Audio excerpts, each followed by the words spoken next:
नमः ॐ विष्णुपदाय कृष्णपृष्ठाय भूतले श्रीमते भक्तिवेदान्त स्वामिन् इति नामिने।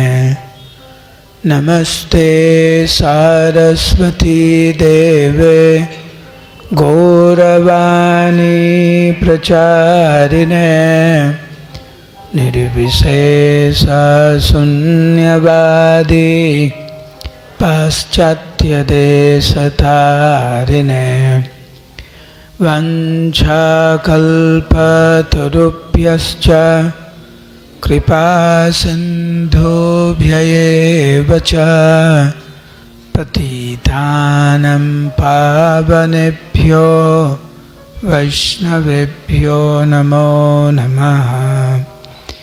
जय श्री कृष्ण चैतन्य प्रभु नित्यानंद श्री अद्वैत गदाधर श्रीवासदि गौर भक्तवृंद। हरे कृष्णा कृष्णा कृष्णा हरे हरे हरे राम राम राम हरे हरे। मूकं करोति वाचालं पंगुं लंघयते गिरिं यत्कृपातमहं वन्दे श्रीगुरुं दीनतारिणं परमानन्दमाधवं श्रीचैतन्य ईश्वरम्। नमः ॐ विष्णुपदाय कृष्णपृष्ठाय भूतले श्रीमते जयपताका स्वामिनिति नामिने। नमः आचार्यपादाय निताय कृपाप्रदायिने गौरकथा धामदाय नगरग्रामतारिणे। उपस्थित समस्त गौर भक्तवृंदेर से चरण कमले आमार सश्रद्धा प्रणाम। আপনাদের কৃপা ভিক্ষা চাইছে।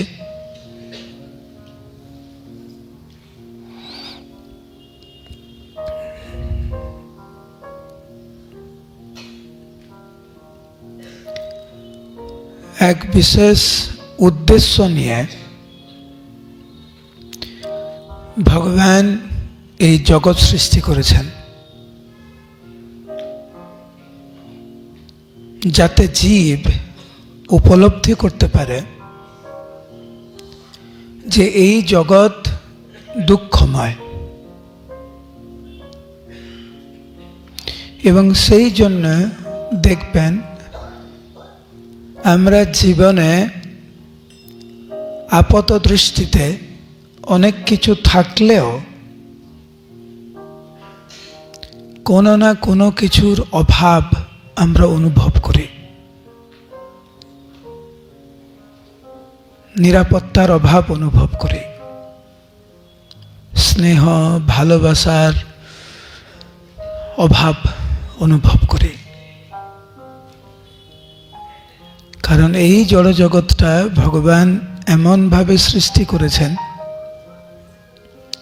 যাতে প্রত্যেকটা জীব যদি একটু সজাগ থাকে তাহলে বুঝতে পারবে সে একটি ভুল জায়গায় আছে।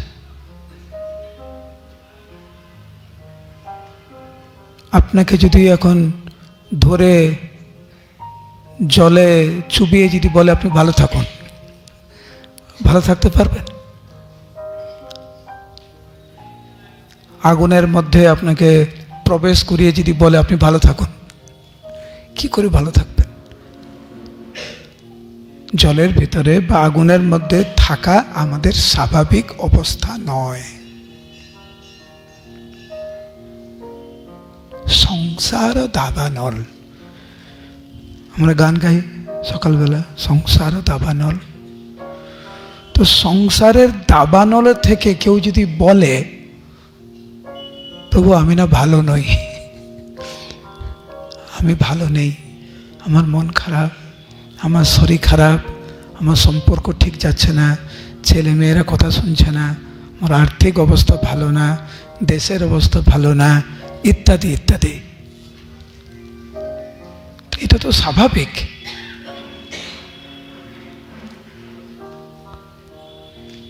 এই জগতে তো ওই রকমই তৈরি করা।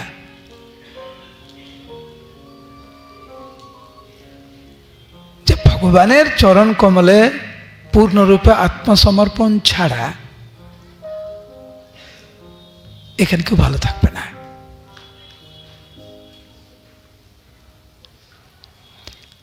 আমাদের সম্পর্কগুলো কেমন?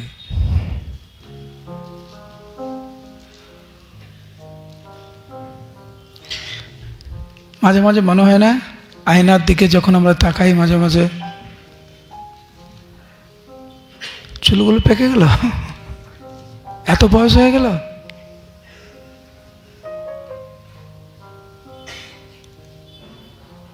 এই সংসারের নিয়ম হচ্ছে যে যখন খারাপ সময় যায় সেই সময়গুলো অনেক লম্বা বলে মনে হয়, আর যেইগুলো ভালো মুহূর্ত মনে হয় এক্ষুনি শুরু হলে এক্ষুনি শেষ।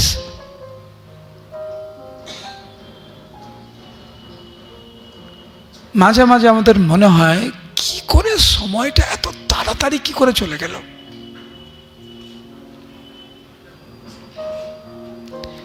প্রভুপাদ উনি বলছেন যে এক সময় আমার বাবা মা সবাই ছিল, এখন নেই। ওনারা কেমন আছেন, কোথায় আছেন, এই খবর আমাকে কে দেবে?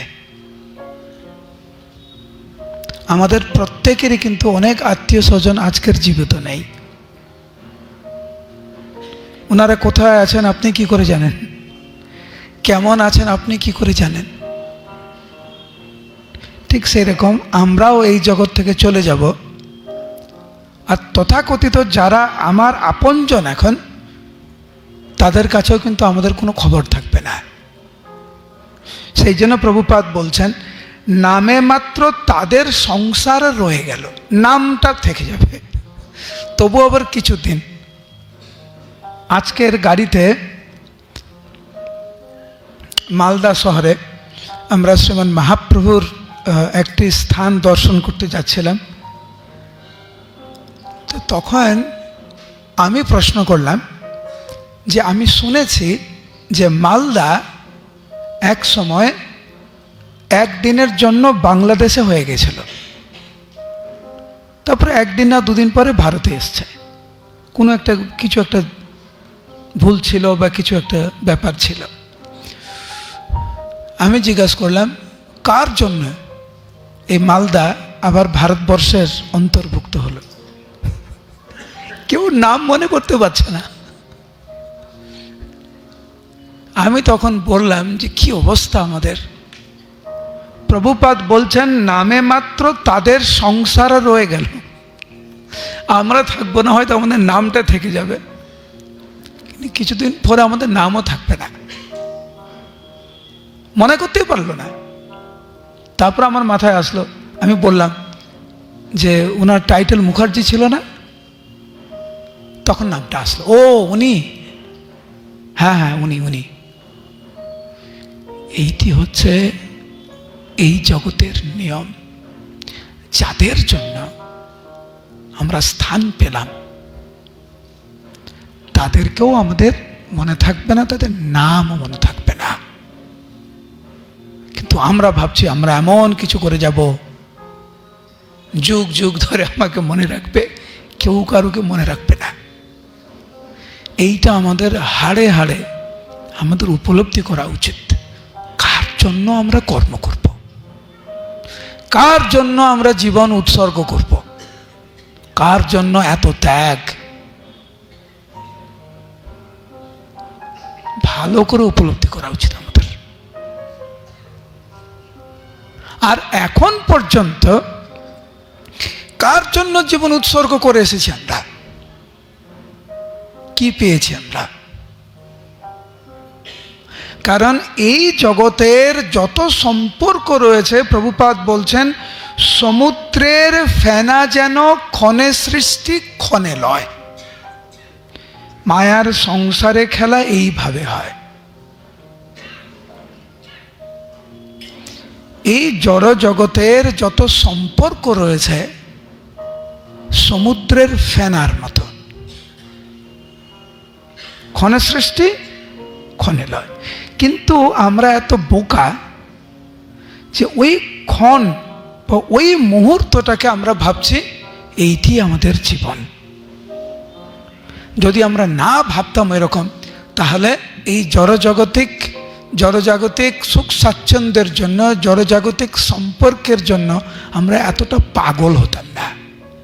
এতটাই পাগল আমরা যে কোনো পাপ কর্ম করতে আমরা ভয় পাই না। ভাবছি সংসারের জন্য করছি তো, সব কিছু ত্যাগ করে দিচ্ছি, সংসারের জন্য করছি তো। কোন সংসারের জন্য?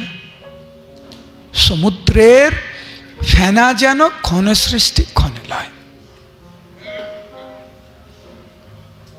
সেই জন্য আমাদের দূরদৃষ্টি সম্পন্ন হতে হবে, এত সংকুচিত হলে হবে না।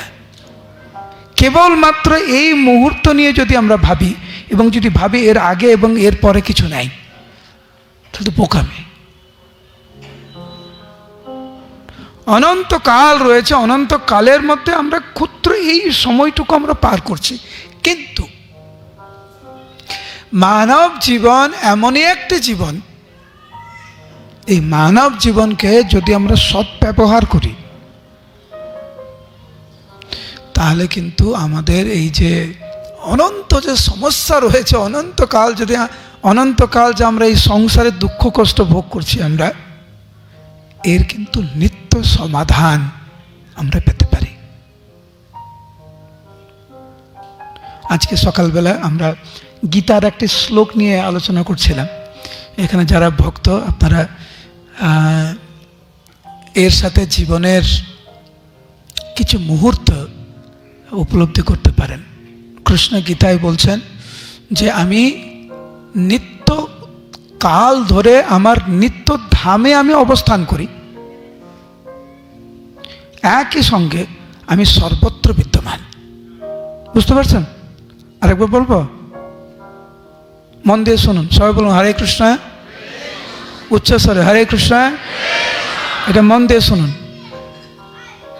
ভগবান বলছেন গীতাতে, আমি আমার নিত্য ধামে নিত্যকাল অবস্থান করি, আবার একই সময় আমি সর্বত্র বিদ্যমান। এখানে কারা কারা মানেন যে ভগবান সর্বত্র বিদ্যমান? হাত তুলুন। সত্যিকারের মানেন?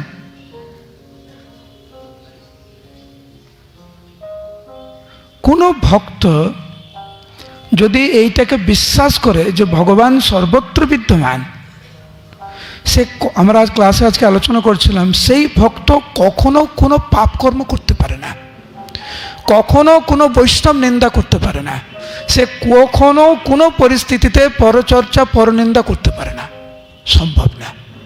কেন করে? কারণ ভগবান যে সর্বত্র বিরাজমান, সে প্রকৃত অর্থে এটা মানে না, সে শুধু মুখে মানে। আপনি গুরুদেবের সামনে, গুরুদেব দাঁড়িয়ে আছেন, গুরুদেবের সামনে আপনি আরেকজনকে নিন্দা করতে পারবেন? আরেকজন ভক্তকে, আপনার গুরু ভাইকে, গুরু বোনকে বা অন্য কোনো ভক্তকে পারবেন? কেন না? কেন পারবেন না? কারণ গুরুদেব ওখানে দাঁড়িয়ে আছে, গুরুদেব শুনছে, তাই না? তাহলে আমরা কেন করি? কারণ আমরা বিশ্বাসই করি না যে ভগবান সর্বত্র বিদ্যমান। কারা কারা মানেন যে জীবের মধ্যে পরমাত্মা রয়েছেন? হাত তুলুন। আপনার হৃদয়ে পরমাত্মা রয়েছেন, কারা কারা মানেন? হাত তুলুন। আপনার হৃদয়ে যদি পরমাত্মা আছে, আপনি যদি সত্যিকারে বিশ্বাস করেন, এবং যার ব্যাপারে আপনি কথা বলছেন তার হৃদয়ে পরমাত্মা রয়েছে, সেটাও আপনি বিশ্বাস করেন, যদি সত্যিকারে বিশ্বাস করেন, আপনি পারবেন ওর নিন্দা করতে? কারণ সব কিছু সাক্ষী তো ভগবান, পাপ কর্ম, পরচর্চা, পরনিন্দা, এটা তখনই সম্ভব যখন আমরা সত্যিকারের বিশ্বাস করি না অ্যাকচুয়ালি যে ভগবান সর্বত্র বিদ্যমান। মুখে মানি আমরা। মহাপ্রভু বলেছেন সনাতন গোস্বামীকে, বেদ মুখে মানে কিন্তু বেদ নিষিদ্ধ পাপ করে ধর্ম নাহি গণে। আমি সকলে জিজ্ঞাসা করছিলাম গীতাটা উঠিয়ে, যেখানে কারা কারা গীতা মানে, কারা কারা ভগবত গীতাকে মানেন? সবাই মানেন? সত্যিকারের মানেন না মুখে মানেন? আমরা বেদকে, গীতাকে, ভাগবতকে মুখে মানি। এই সংসারের চরিত্র সেই বুঝতে পারবে যথার্থ রূপে যে বিশ্বাস করে যে ভগবানের অস্তিত্ব রয়েছে। আমরা প্রকৃত অর্থে ভগবানের অস্তিত্বকে স্বীকার করি না, শুধু মুখে স্বীকার করি। সাধারণ কথা, আপনি যে কোনো ব্যক্তিকে জিজ্ঞাসা করুন ভগবানের অস্তিত্বকে স্বীকার করে কিনা, সবাই কিন্তু বলবে হ্যাঁ ভগবানকে মানি, নমো নমঃ করে না বাড়িতে যাওয়ার আগে, দুর্গা দুর্গা, ভক্তরা জয় নৃসিংহদেব, হরে কৃষ্ণ, ওম নমঃ শিবায় ইত্যাদি বলি। সত্যিকারে আমরা ভাবি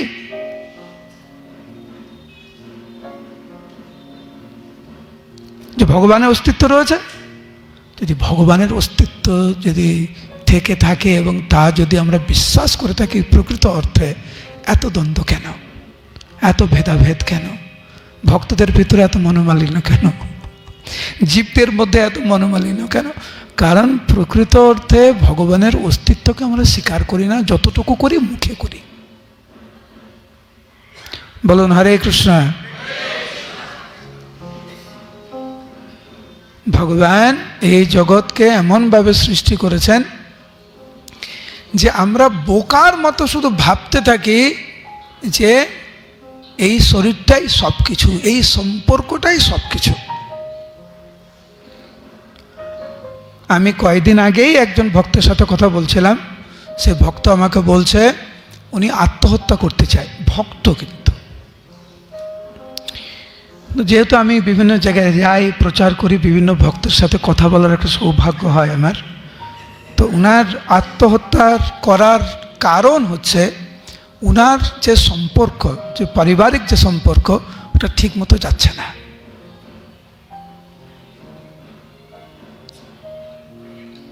প্রভুপাদ এখানে বলছেন সমুদ্রের ফেনা যেন ক্ষণে সৃষ্টি ক্ষণে লয়। যার জন্য এই দুর্লভ মানব জীবন আমরা নষ্ট করতে চাইছি, যেই সম্পর্কের জন্য, সেই সম্পর্ক কিন্তু সমুদ্রের ফেনা যেন ক্ষণে সৃষ্টি ক্ষণে লয়। কিন্তু এই মানব জীবনে যদি আমরা কৃষ্ণ ভক্ত হতে পারি, তাহলে কিন্তু কোনোদিন আর জন্ম মৃত্যু জরা ব্যাধির চক্রে আমাদেরকে আর পড়তে হবে না। এইটাকে আমাদের উপলব্ধি করা খুব দরকার। এখানে প্রভুপাদ বলছেন, আপনাদের শুনতে হয়তো খারাপ লাগবে, একটু এইখানে লাগবে, বুকে লাগবে, আমাদের অহংকারে লাগবে, কিন্তু বাস্তব কথা তো তুলে ধরতে হবে, তাই না? হ্যাঁ কি না? শুনতে খারাপ লাগলেও বাস্তব সত্য শোনা উচিত। প্রভুপাদ এখানে বলছেন, কেহ নহে পিতা মাতা আত্মীয় স্বজন সবাই ফেনার মতো থাকে অল্পক্ষণ।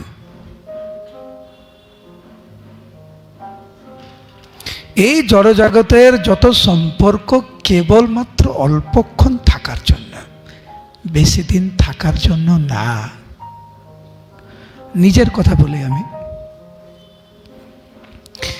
আমার এখনো ছোটবেলার কিছু কিছু কথা মনে আছে। সবার মনে আছে, সব কিছু মনে নেই, কিন্তু কিছু কিছু মনে আছে। কিছু কিছু দুষ্টমির কথা মনে আছে। বাবার কোলে বসেছিলেন, বাবা আপনাকে আদর করছে, মনে আছে না সবার? কম বেশি সবার মনে আছে? এই মুহূর্তে আমার বাবা কিন্তু জীবিত নেই, 10 বছর আগে দেহ রেখেছে। কিন্তু আমার কাছে এই পুরো আমার মানে জ্ঞান হওয়া থেকে বাবার যত স্মৃতি আমার কাছে আছে, এবং বাবা চলে যাওয়ার 10 বছর আগে পর্যন্ত আমার কাছে কিন্তু একদম এক মুহূর্তের মতো লেগেছে। বাবা তো ছিল, কিন্তু এখন নেই।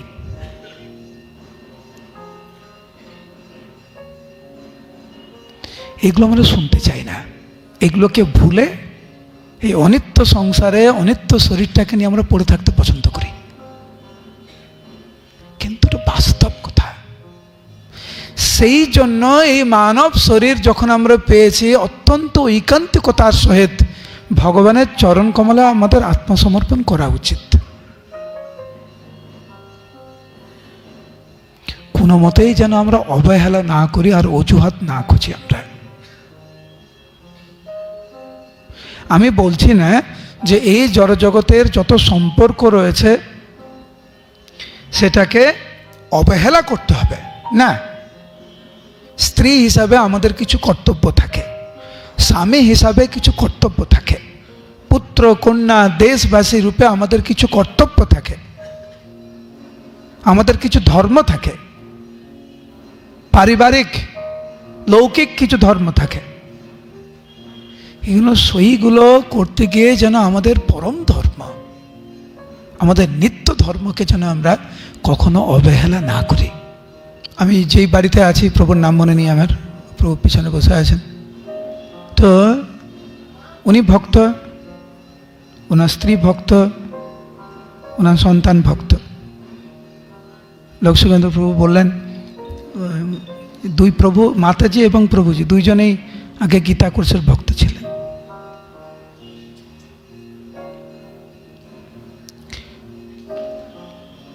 মাতাজির স্ত্রী ধর্ম, মায়ের ধর্ম ওনাকে কিন্তু পালন করতে হবে। প্রভুজি উনি ভক্ত, ওনার কিন্তু কর্তব্য রয়েছে, স্বামী হিসাবে এবং পিতা হিসাবে ওনার কিছু কর্তব্য রয়েছে। আমাদের কিন্তু এরকম ভাবা উচিত না যে ভক্ত হয়ে গেছে মানে এখন গৃহস্থ জীবনের যে কিছু কর্তব্য রয়েছে সেগুলোকে অবহেলা করতে হবে। ওটা কিন্তু ভুল। কি করে গৃহস্থ জীবনের থেকেও ভালো ভক্ত হওয়া যায় তার পথ আমাদের খুঁজতে হবে। রামানন্দ রায় তো প্রথমেই মহাপ্রভুকে বললেন, বর্ণাশ্রমাচরবতা পুরুষেণ পরাপ্যমান বিষ্ণুর আরাধ্যতে পন্থা নান্যত তত্ত্বসু কারণম। রায় রামানন্দ মহাপ্রভুকে প্রথমেই বললেন, হে প্রভু, বর্ণাশ্রমের প্রকৃত উদ্দেশ্য হচ্ছে বিষ্ণুর আরাধ্যতে পুংস, ভগবানকে আরাধনা করার জন্য, যার দ্বারা ভগবান অত্যন্ত প্রসন্ন হন। যে বর্ণাশ্রমে থেকে মানে যে ব্রহ্মচারী, গৃহস্থ, বানপ্রস্থ, সন্ন্যাস। সন্ন্যাস যেরকম একটি আশ্রম, ব্রহ্মচারী ঠিক যেরকম একটি আশ্রম, গৃহস্থ কিন্তু একটা, গৃহস্থ একটা জোরে, গৃহস্থ একটা, হ্যাঁ সেটা একটা আশ্রম। যখনই আমরা আশ্রমের শব্দ শ্রবণ করি কি মনে হয় আপনাদের? বিশৃঙ্খলার জীবন কি মনে হয় প্রভু? শৃঙ্খলার জীবন, গুরুদেবের তত্ত্বাবধানে থাকার জীবন, শাস্ত্র অনুযায়ী চলার জীবন, কিভাবে পরিবারের সবাইকে নিয়ে কৃষ্ণ ভক্তির থেকে এগোবো তার জীবন, একে হচ্ছে গৃহস্থ আশ্রম। এই আশ্রম শব্দটির অর্থ। কিন্তু আমাদের মাথায় একটা চলে এসেছে একটা ধারণা,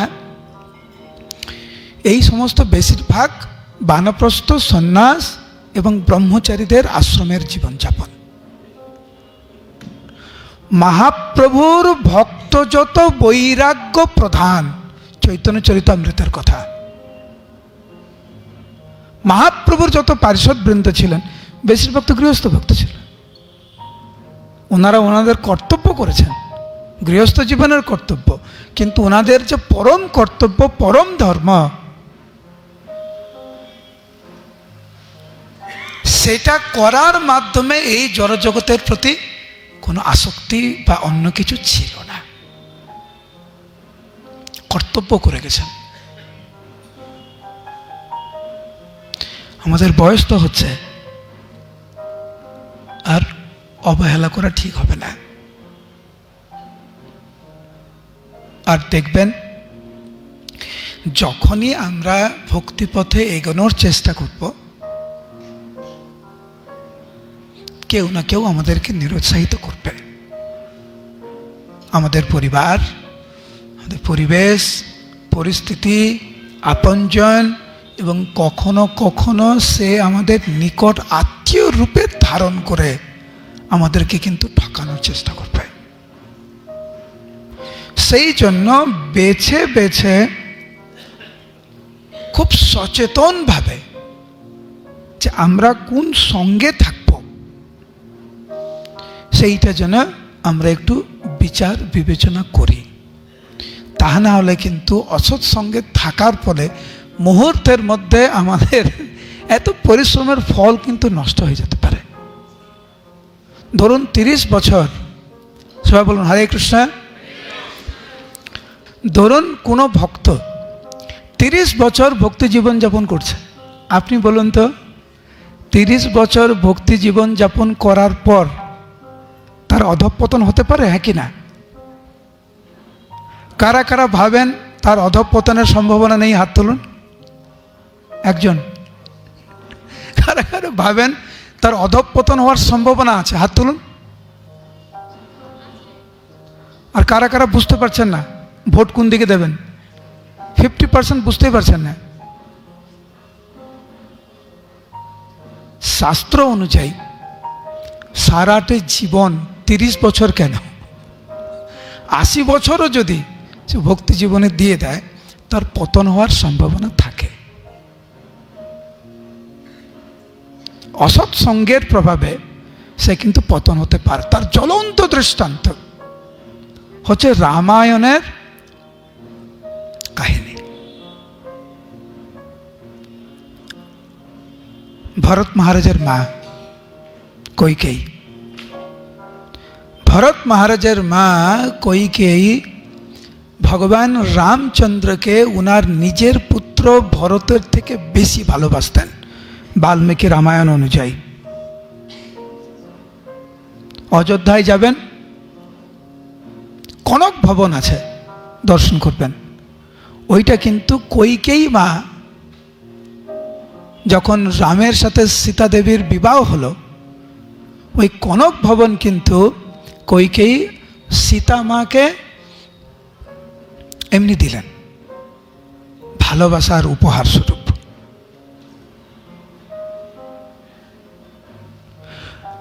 কৈকেয়ী মা আনন্দে উদ্ভাসিত ছিলেন,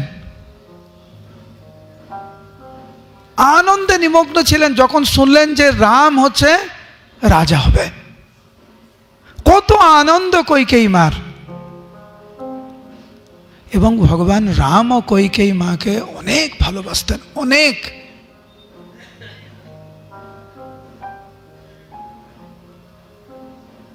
কিন্তু সেই ভালোবাসায়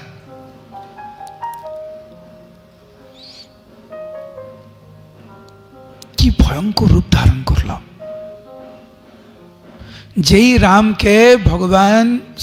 রামকে কৈকেয়ী নিজের প্রাণ স্বরূপ রূপে ভালোবাসতেন, সেই ভগবান রামকে উনি চাইলেন 14 বছর বনে যাক। কেন? কি এমন হয়েছিল? কয়েক ঘন্টার মাত্র কয়েক ঘন্টার ভুল সঙ্গ, বেশি না।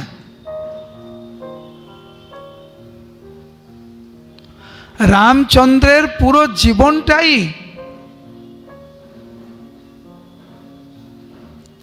কৈকেয়ী দেবী এত ভালোবেসেছেন রামকে, কয়েক ঘন্টার অসৎ সঙ্গের প্রভাবে কৈকেয়ী দেবীর মনোভাব পুরো পরিবর্তন হয়ে গেল। মন্থরার সংস্পর্শে এসে কানে মন্ত্র দিয়েছে, পুরো পাল্টে গেলেন।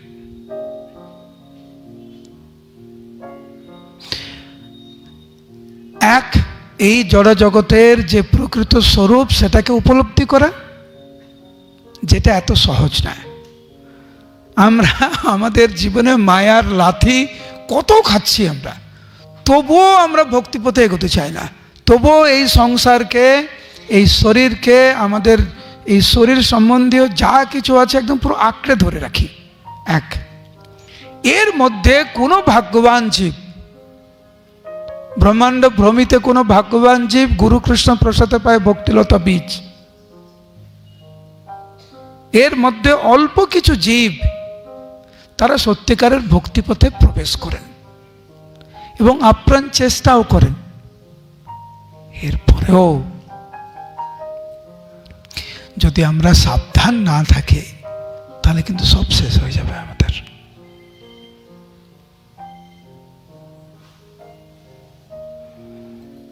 এই মানব জীবনের প্রকৃত উদ্দেশ্য উপলব্ধি না করে যদি আমরা অবহেলা করি, সব শেষ। মানব জীবনের প্রকৃত উদ্দেশ্য উপলব্ধি করে তার যথার্থ বাস্তবিক পদক্ষেপ আমাদেরকে গ্রহণ করা উচিত, যার মাধ্যমে আমরা কৃষ্ণ ভক্তিতে এগিয়ে যেতে পারি।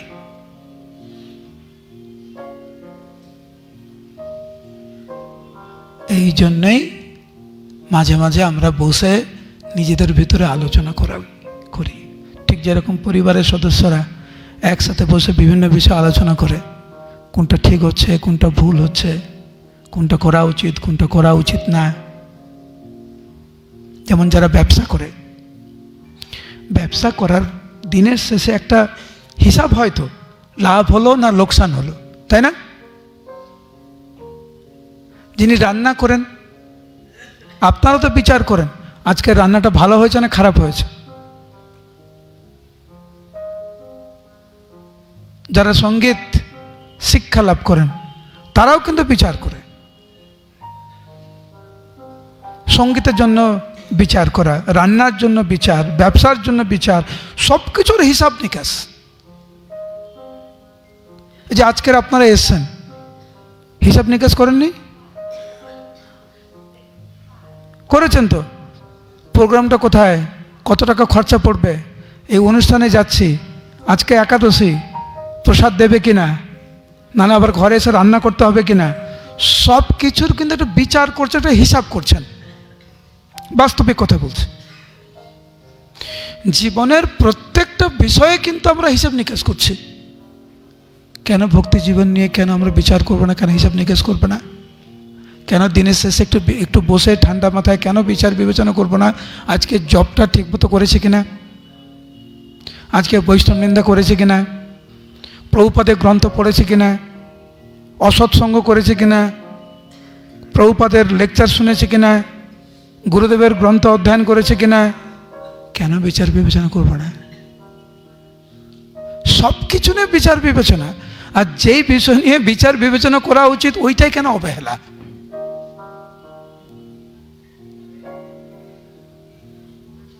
আমি যে কথাগুলো বললাম, যে প্রত্যেকটা দিন একজন ভক্ত সে চেষ্টা করবে কিছু সময় 5-10 মিনিট একটু বিচার বিবেচনা করা, যে আজকে সারা দিনে আমি কি কোনো বৈষ্ণব অপরাধ করেছি, আমি কি আমার 16 মালার জপটা ঠিকমতো করেছি, আমি কি প্রভুপাদের নির্দেশ মতো কমপক্ষে 1 ঘন্টা গ্রন্থ অধ্যয়ন করেছি। এরকম খাতা কি মেনটেন করি? লিখেছেন বৈষ্ণব নিন্দা দিনের শেষে, হ্যাঁ কি না? কোনো কারোর সম্বন্ধে খারাপ ভেবেছি, হ্যাঁ কি না? কিন্তু যারা ব্যবসা করেন দেখুন বড় বড় খাতা আছে, কি আসছে, কি যাচ্ছে, কতটুকু প্রফিট হলো, কি জিনিস নষ্ট হলো, ইত্যাদি ইত্যাদি। কিন্তু আসল জায়গায় আমরা হিসাব নিকাশ করছি না। জীবনে কি কি পেলেন, কোথায় কোথায় ঘুরতে গিয়েছেন, হিসাব আছে কিন্তু আপনার। কোথায় কোথায় ঘুরতে যান, কোথায় কোথায় ঘুরতে যেতে চান, তারও কিন্তু একটা প্ল্যানিং আছে, তাই না? এই বছরটা এই সোয়েটারটা কিনলাম, ভালো লাগছে, পরের বার যখন শীতকাল আসবে না, ওই কালারের সোয়েটারটা কিনব। এইবারে এই জুতো, পরের বারে ওই জুতো, তারও কিন্তু একটা প্ল্যানিং আছে। জুতো কেনার প্ল্যান আছে, খাবারের প্ল্যান আছে। মায়াপুরে যখন যান, কারা কারা মায়াপুরে গিয়েছেন হাত তুলুন। গিয়েছেন সবাই মায়াপুরে? মায়াপুরে গিয়ে কিন্তু আপনাদের কিছু প্ল্যান আছে, কোথায় কেনাকাটি করব, কোথায় কেনাকাটা করব, কোথায় কি কি ভালো, কোথায় খাবার কি পাওয়া যায়, কোন প্রসাদ কোথায় পাওয়া যায়, তারও কিন্তু একটা প্ল্যানিং আছে। আমার প্রশ্ন হচ্ছে, আমরা প্রত্যেকেই, আমি নিজেকেও বলি, কোথায় আমাদের সেই প্ল্যানিং? যে দিনের শেষে জবটা কেমন হয়েছে তার হিসাব কোথায়?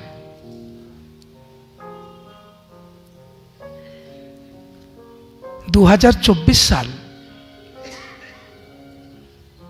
আর বেশি দিন নেই, কিন্তু শেষ হয়ে যাবে।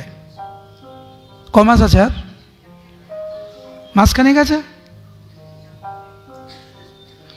বছরের শেষে প্রত্যেকেরই কিন্তু একটা হিসাব নিকাশ করা উচিত। এই বছর আমি হাত জড়ো করে সবার কাছে অনুরোধ করছি, 2024 সালে ভক্তি জীবনে কি করেছি আর কি করিনি, সেটা নিয়ে আপনি নিজেই বিচার বিবেচনা করুন, নিজে খাতা কলমে লিখুন। এবং 2025 সালে আপনি ভক্তি জীবনে কিভাবে এগোতে চান, কোথায় কোথায় ভুল হচ্ছে, কোথায় কোথায় সংশোধনের প্রয়োজন, সেইটা নিয়ে একটু বিচার বিবেচনা করুন, দেখবেন অনেক ভালো থাকবেন। আমরা অনেক অবহেলা করি তো ভক্তি জীবনটাকে নিয়ে, সেই জন্য এগুলো বেশি পরোয়া করি না, কিন্তু এইগুলো হচ্ছে আসল হিসেব নিকেশ করা উচিত।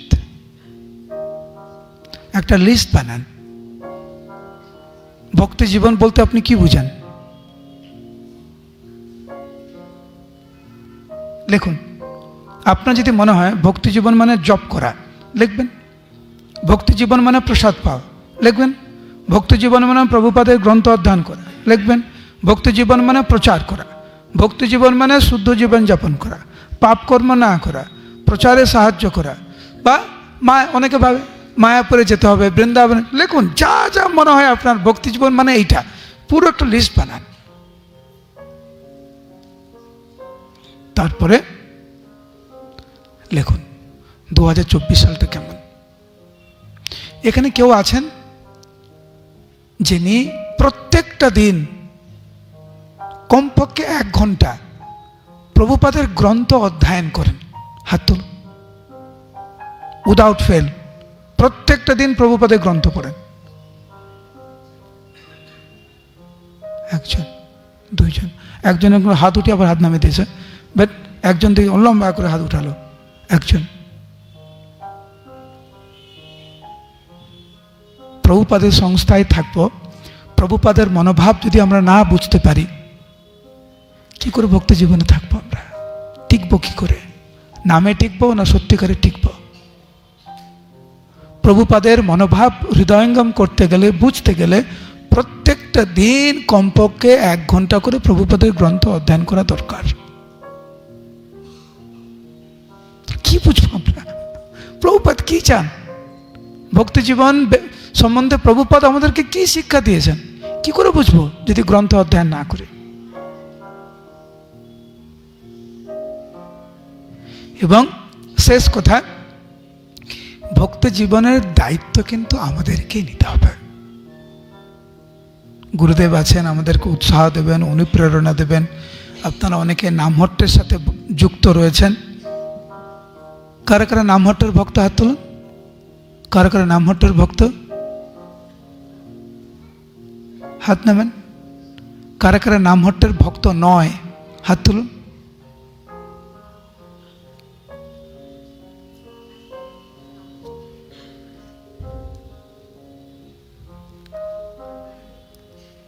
ইসকনের সাথে যুক্ত হলেন,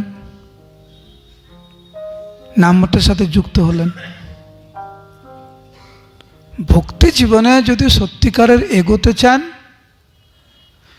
ভক্তি জীবনে নিয়মিত পর্যালোচনা করা দরকার। যারা নামহট্টের ভক্ত রয়েছেন, গৌরাঙ্গ প্রেম সাই মহারাজ, গৌরচন্দ্র মহারাজ, অনেক সিনিয়র ভক্তরা রয়েছেন, আপনাদের ডিস্ট্রিক্ট প্রচারক রয়েছেন, এই এলাকার কো ডিরেক্টর রয়েছেন, তারা আপনাদেরকে অনুপ্রাণিত করতে পারে, কিছু শিক্ষা দিতে পারে ধ্যান না করে। কিন্তু এইগুলো হচ্ছে আসল হিসেব নিকেশ করা উচিত। একটা লিস্ট বানান। ভক্তি জীবন বলতে আপনি কি বুঝেন? লিখুন। আপনার যদি মনে হয় ভক্তি জীবন মানে জপ করা, লিখবেন। ভক্তি জীবন মানে প্রসাদ পাওয়া, লিখবেন। ভক্তি জীবন মানে প্রভুপাদের গ্রন্থ অধ্যয়ন করা, লিখবেন। ভক্তি জীবন মানে প্রচার করা।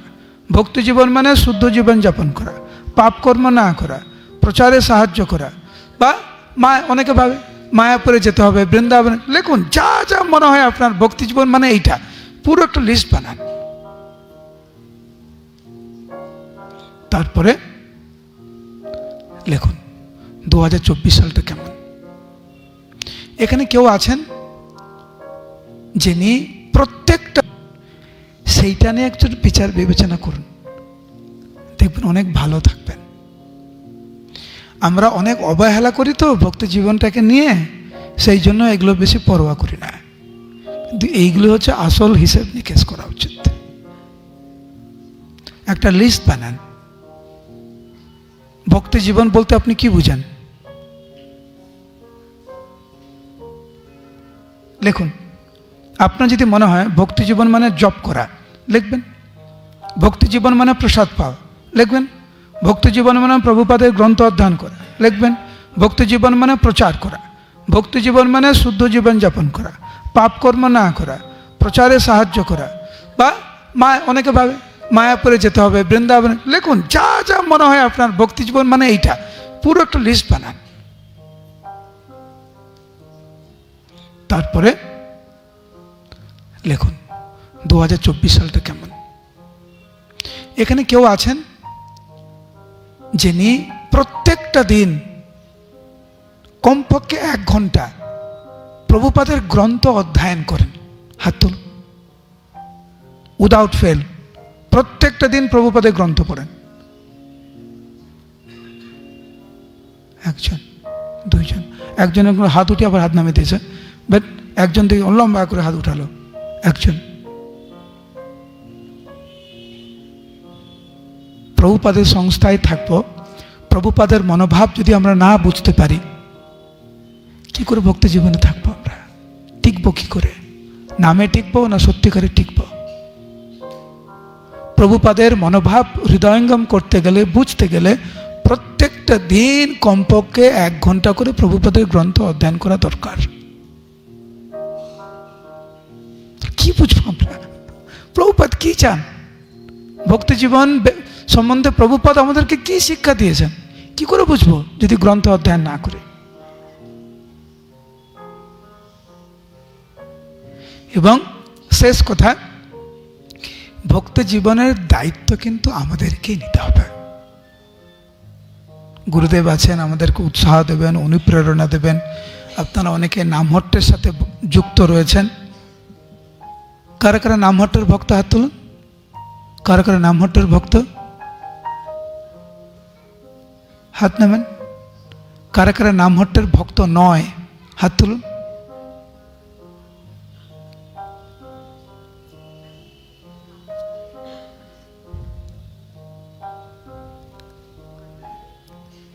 ইসকনের সাথে যুক্ত হলেন, নামমঠের সাথে যুক্ত হলেন।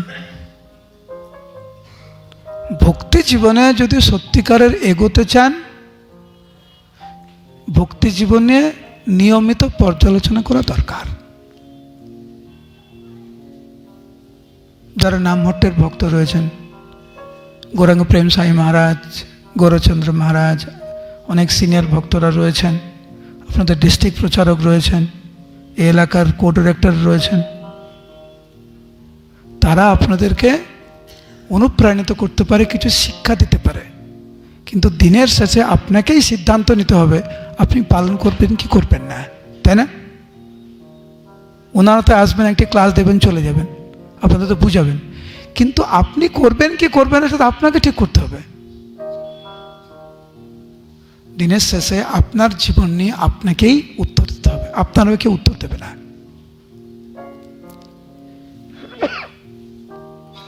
সেই জন্য এই এত কিছু উপলব্ধি করে আমাদের উচিত আমাদের ভক্তি জীবন নিয়ে একটু সচেতন হওয়া, পর্যালোচনা করা, এবং যেখানে যেখানে একটু ঘাটতি হচ্ছে সেটা সংশোধন করা। হরে কৃষ্ণ কৃষ্ণ কৃষ্ণ হরে হরে, হরে রাম রাম রাম হরে হরে।